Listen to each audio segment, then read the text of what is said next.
This video is for educational purpose. Everything you will listen in this video is taken from internet or any book or any documentary which is available for public.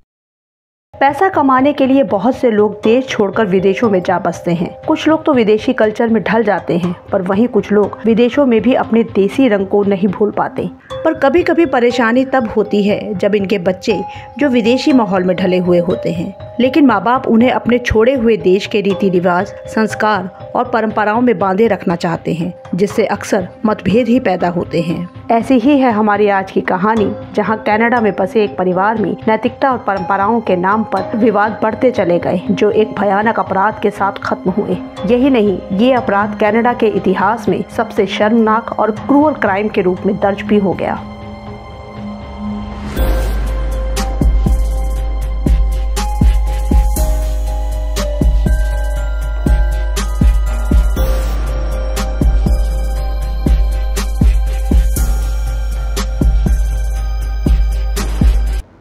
आज की हमारी कहानी है Canada से, और इस कहानी की शुरुआत होती है अफ़गानिस्तान के काबुल से। यहाँ 1950 में मोहम्मद शाफिया का जन्म हुआ, जिसने सिर्फ 7वीं तक पढ़ाई की। टीनेज से ही बिजनेस माइंडेड शाफिया बहुत ही एम्बिशियस था।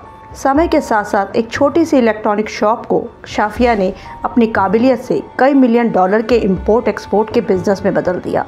बिजनेस में अच्छी तरह से एस्टैब्लिश होने पर उनकी शादी की बात चल पड़ी। शाफिया की मां ने उसके लिए एक बेहद खूबसूरत लड़की रोना आमिर मोहम्मद को पसंद किया, जो एक रिटायर्ड कर्नल की बेटी थी। दोनों परिवारों की रजामंदी के बाद फरवरी 1979 में काबुल के एक इंटरकॉन्टिनेंटल होटल में एक ग्रैंड रिसेप्शन के साथ शाफिया और रोना मोहम्मद की शादी हो गई। इस शादी में काबुल के सभी अमीर नामचीन लोग और पॉलिटिशियंस भी शामिल हुए थे। दिसंबर 1979 में जब सोवियत संघ ने अफगानिस्तान पर हमला किया, तब यहाँ के हालात बिगड़ने लगे। बिजनेस पर भी उसका असर पड़ा। तब शाफिया अपनी बीवी रोना के साथ दुबई शिफ्ट हो गया। वहाँ उसने नए सिरे से बिजनेस स्टार्ट किया।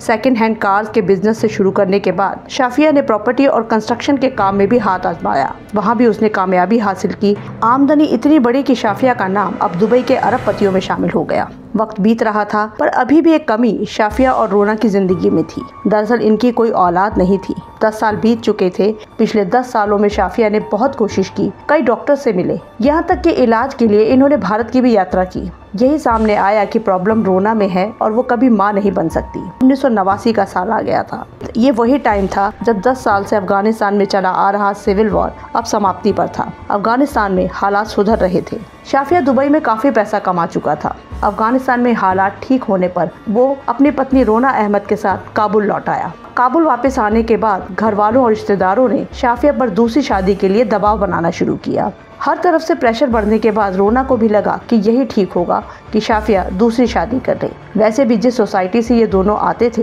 वहाँ ऐसे मामलों में दूसरी शादी करना काफी आम बात थी। इसीलिए घर वालों की जिद और अपना वंश आगे बढ़ाने की चाहत और पहली बीवी की रजामंदी के बाद 1989 में शाफिया ने दूसरी शादी कर ली। उसकी दूसरी बीवी का नाम तूबा याया था। रोना अहमद ने ही तूबा को अपने पति के लिए पसंद किया था। शादी के हर कार्यक्रम की जिम्मेदारी रोना ने बखूबी निभाई थी। शादी के कुछ ही हफ्तों में तूबा प्रेग्नेंट हो गई। सितंबर 1989 में ही उसने अपनी पहली औलाद, एक बेटी को जन्म दिया, जिसका नाम जैनब रखा गया। शाफिया भी बहुत खुश था। रोना ने शुरू से ही बच्ची को संभालने में तूबा की मदद की। 1 साल बाद तूबा ने एक बेटे को जन्म दिया, जिसका नाम हामिद रखा गया, और उसके 1 साल बाद सारा का जन्म हुआ। सारा के जन्म के कुछ टाइम बाद ही अफगानिस्तान में फिर से गृह युद्ध छिड़ गया और हालात फिर से बिगड़ गए। तब शाफिया अपनी दोनों बीवी और 3 बच्चों के साथ एक बार फिर से दुबई पहुंच गया। यहाँ एक बार फिर शाफिया ने अपना बिजनेस सेटल किया। दुबई में तूबा ने 1996 में एक बेटी को जन्म दिया, जिसका नाम गीती रखा गया।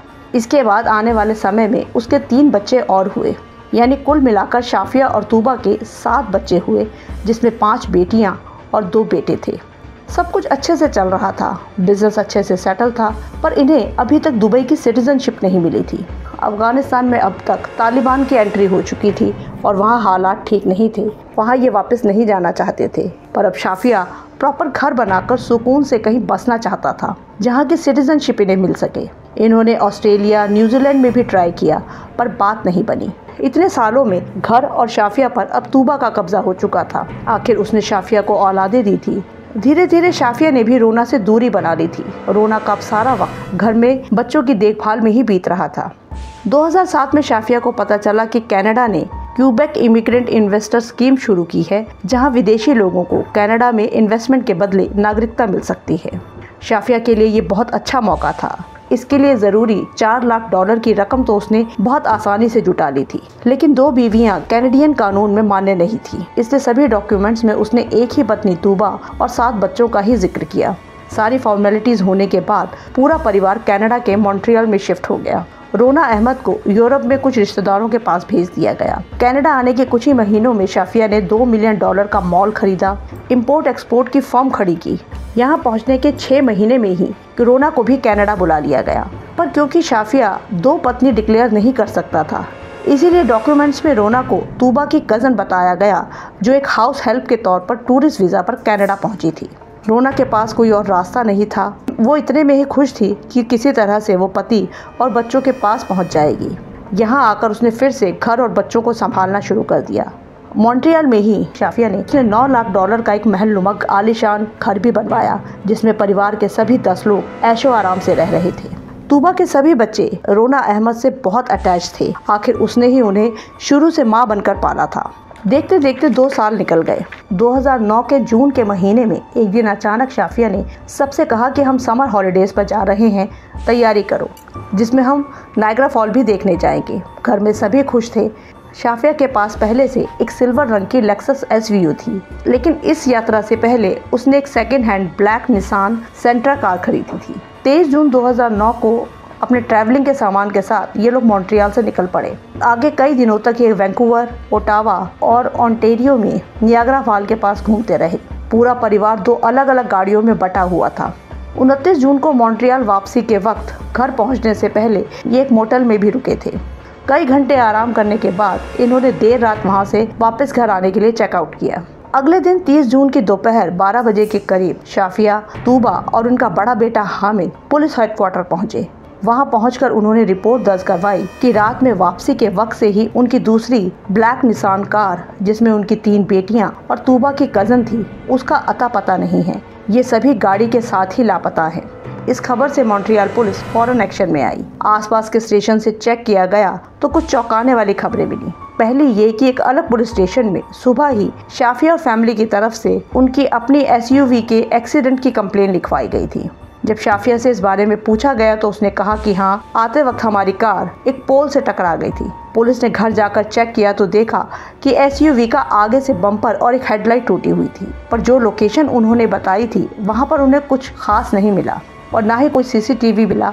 पुलिस को कुछ अजीब लग रहा था। अब जल्दी ही लापता कार की खबर भी मिल गई। किंगस्टन मिल्स ब्लॉक्स के पास एक नहर में ये कार डूबी हुई थी। पुलिस फौरन मौके पर पहुंची तो कार नहर के साफ पानी में डूबी हुई दिखाई दे रही थी। क्रेन से कार को बाहर निकाला गया तो अंदर 4 लाशें थी। ये थी शाफिया की पहली पत्नी 52 इयर्स की रोना आमिर मोहम्मद, बड़ी 20 साल की बेटी जैनब, 17 साल की दूसरी बेटी सहर और तीसरी बेटी 13 साल की गीती। इनमें से किसी ने भी सीट बेल्ट नहीं लगाई हुई थी और कार पूरी तरह से लॉक थी। लाशें देखकर बाकी परिवार वालों का बुरा हाल था।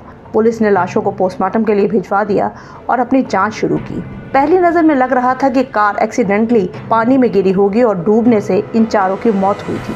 शाफिया और तूबा ने पुलिस को बताया था कि जैनब रात को मोटल से गाड़ी लेकर निकली थी। सभी लड़कियां और रोना भी उसके साथ थे। ये लोग रात में एक साथ मस्ती करते हुए घर जाना चाहते थे। जैनब को तेज गाड़ी चलाने का शौक था और शायद इसी वजह से ये एक्सीडेंट हुआ होगा। शुरुआती पूछताछ में शाफिया, तूबा और बड़े बेटे हामिद के बयान लगभग एक जैसे ही थे, पर जल्दी ही पुलिस को यह एहसास होने लगा कि ये सब इतना सिंपल और इतना नॉर्मल नहीं है जितना दिख रहा है।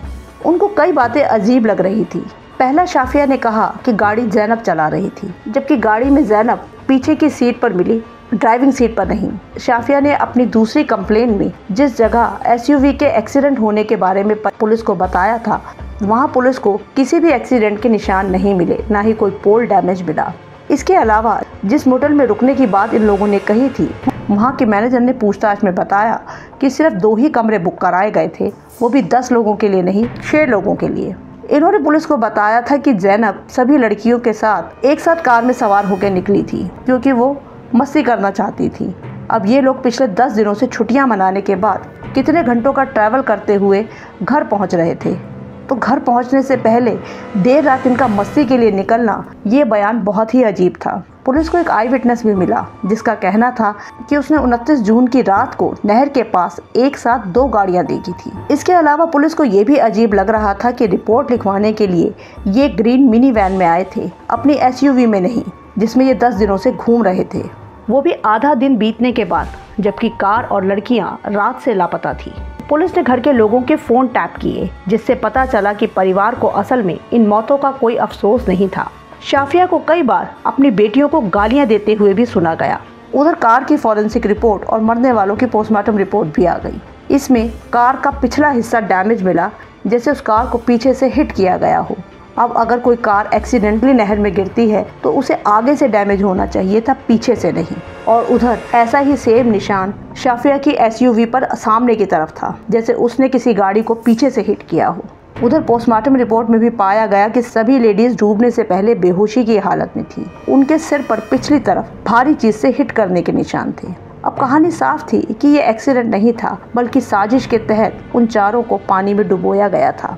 जितने सवाल पुलिस वाले इनसे करते गए, उतने ही ये लोग उलझते चले गए और इस केस में नई परतें खुलती चली गई। पूरी रिपोर्ट और सबके बयान के बाद पुलिस ने मोहम्मद शाफिया, उसकी पत्नी तूबा यहिया और बेटे हामिद को साजिश रचने और 4 लोगों के कत्ल के जुर्म में गिरफ्तार कर लिया। और इसके बाद जो कहानी सामने आई वो कई एशियाई और मुस्लिम देशों में आम है, लेकिन कनाडा के लोगों के लिए वो विश्वास से भी परे थी। दरअसल ये कहानी थी ऑनर किलिंग की। कहानी में सामने आया कि शाफिया कम पढ़ा लिखा लेकिन एक काबिल बिजनेसमैन तो था। उसने अरबों का बिजनेस खड़ा किया, देश विदेश घूमा, लेकिन उसकी सोच टिपिकल अफगानी पुरुष जैसी थी।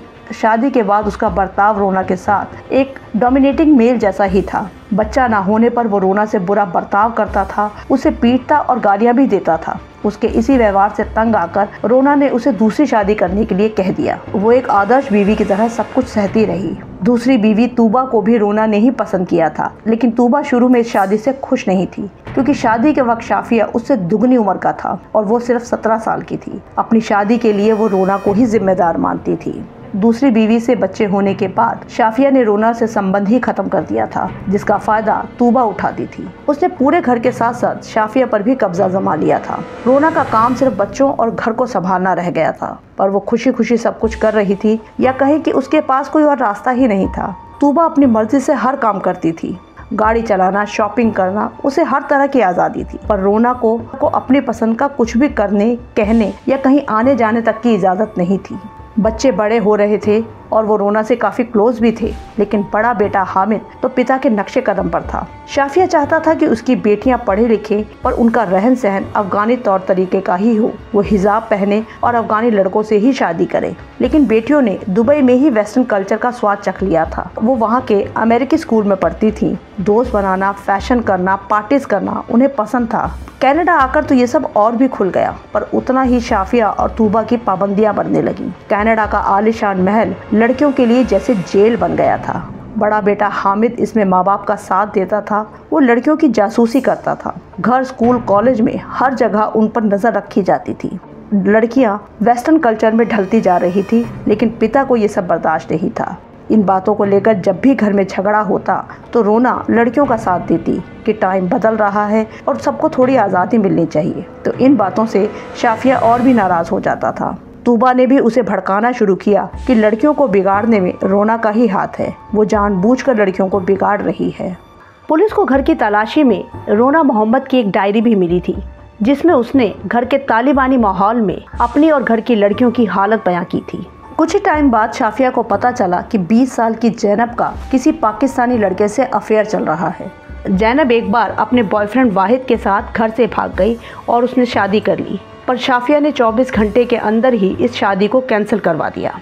इसके बाद जैनब का कॉलेज बंद करके उसे घर में बिठा दिया गया और यही पाबंदी शहर पर भी लगाई जा रही थी। लड़कियां इन पाबंदियों के चलते डिप्रेशन का शिकार हो रही थी, जिसके चलते जैनब से छोटी शहर ने एक बार सुसाइड की भी कोशिश की थी। तब भी रोना ने ही उसको बचाया था और उसकी देखभाल की थी। शहर से छोटी गीती को हर वक्त मोबाइल यूज करने पर डांट पड़ती थी।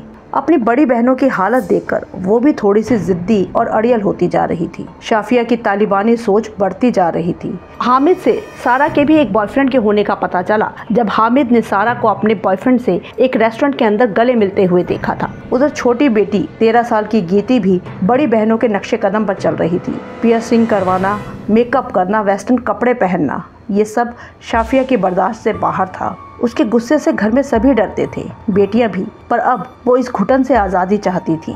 बाप बेटियों के बीच तनाव बढ़ता जा रहा था, जिसमें तूबा भी शाफिया को भड़काती रहती थी। शाफिया दरअसल उस समाज से था जहाँ घर परिवार और अपने सम्मान से बढ़कर कुछ नहीं होता, और उसके हिसाब से उसकी बेटियां अब खानदान की इज्जत से खेल रही थी।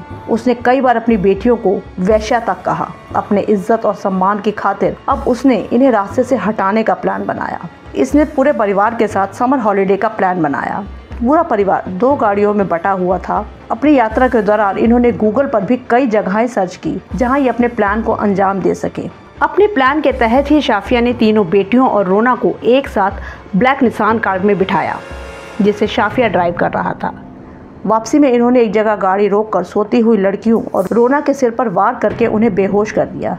फिर गाड़ी किंगस्टन में नहर के पास लेकर गए, जहां इन्होंने कार का इंजन स्टार्ट किया, दरवाजे लॉक कर दिए।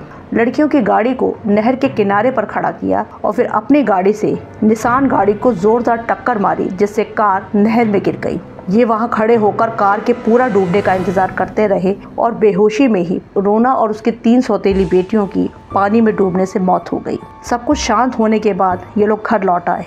अगले दिन सुबह पहले इन्होंने अपने कार एक्सीडेंट की कंप्लेन लिखवाई और फिर दूसरे पुलिस स्टेशन में रोना और बेटियों के लापता होने की कंप्लेन लिखवाई, पर जल्दी ही इनके झूठ की परतें खुलती चली गई। ये पूरी खबर कई महीनों तक मीडिया में सुर्खियों पे रही। अफगानिस्तान तक भी ये खबर पहुंची, पर वह सभी हैरान थे कि रोना को तूबा की कज़न या हाउस हेल्प क्यों बताया जा रहा है। तब रोना के रिश्तेदारों ने पहली शादी के सबूत कनाडा भिजवाए। कई रिश्तेदारों ने गवाही भी दी कि रोना शाफिया की पहली बीवी थी। अब शाफिया पर अपनी बेटियों और पहली पत्नी की हत्या का केस तो चला ही, पर साथ ही झूठे डॉक्यूमेंट्स देकर सिटीजनशिप हासिल करने का मामला भी उसके ऊपर दर्ज हुआ। इसी केस के दौरान इन सभी की कैनेडियन सिटीजनशिप भी खत्म कर दी गई। 2009 में गिरफ्तार होने के बाद 2012 में इस केस का फैसला आया और कोर्ट ने शाफिया, तूबा यहिया और उसके बड़े बेटे 19 साल के हामिद को 25 साल के उम्र कैद की सज़ा सुनाई, जिसमें कभी भी पैरोल ना मिलना शामिल है। अदालत ने यह भी कहा कि सज़ा पूरी होने पर जो भी इनमें से जिंदा बचेगा उसे अफगानिस्तान डिपोर्ट कर दिया जाएगा। तो इस तरह एक बिलियनियर बिजनेसमैन अपनी छोटी तालिबानी पुरुषवादी सोच में इतना उलझा कि सिर्फ इज्जत के नाम पर ही वो 3 बेटियों का हत्यारा बन बैठा। साथ ही अपनी पहली बीवी, जिसे उसने नौकरानी बनाकर रखा हुआ था, उसकी भी हत्या कर दी। पर उसे अपने किए पर पछतावा नहीं था। उसका यही कहना था कि बेटियां उनकी इज्जत खराब कर रही थी और उसके लिए खानदान की इज्जत और सम्मान से बढ़कर कुछ भी नहीं। अगर आपको हमारा काम पसंद आ रहा है तो वीडियो को लाइक और चैनल को सब्सक्राइब ज़रूर कर लें। मिलते हैं नेक्स्ट वीडियो में।